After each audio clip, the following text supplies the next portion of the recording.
ఇక tank bund పై జరిగే రాష్ట్ర అవతరణ దినోత్సవ వేడుకల కార్యక్రమానికి ముఖ్యమంత్రి రేవంత్ రెడ్డి హాజరు కానున్నారు. తెలంగాణ సంస్కృతి సాంప్రదాయాలతో కూడిన కళా ప్రదర్శనను రాష్ట్ర ముఖ్యమంత్రి వీక్షించనున్నారు. రాష్ట్ర సంస్కృతి సాంప్రదాయాలకు అడ్డం పట్టే విధంగా చేనేత వస్త్రాలతో పాటు పిండి వంటలను అందుబాటులో ఉంచుతారు. ట్యాంక్ బండ్ పై 80 ప్రత్యేక స్టాల్స్ ను అధికారంగా ఏర్పాటు చేసింది.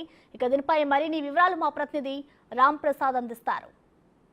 తెలంగాణ రాష్ట్ర ఆవిర్భావ దినోత్సవ వేడుకలకైతే హైదరాబాద్లో ఉన్నటువంటి ట్యాంక్ బండ్ పూర్తి స్థాయిలో అన్ని ఏర్పాట్లు పూర్తయ్యాయి. మనం చూడవచ్చు ఈరోజు సాయంత్రం ఉత్సవాలు ఉదయం సమయంలో అయితే పరేడ్ గ్రౌండ్లో అధికారికంగా నిర్వహిస్తున్న నేపథ్యంలో సాయంత్రం వేళలో కూడా ఇక్కడ ఉత్సవాలు నిర్వహించేందుకు తెలంగాణ రాష్ట్ర అవతరణ దినోత్సవ వేడుకలు నిర్వహించేందుకైతే రాష్ట్ర ప్రభుత్వం ఏర్పాట్లు చేసింది. మనం ప్రస్తుతం ట్యాంక్ బండ్ పై అయితే ఉన్నాం. ట్యాంక్ బండ్ పైన బుద్ధుడి విగ్రహం ఎదుట మనం చూడవచ్చు. ట్యాంక్ బండ్కు ప్రధానంగా బుద్ధుడి విగ్రహం ఎదుటగానే ఒక భారీ స్టేజ్ను కూడా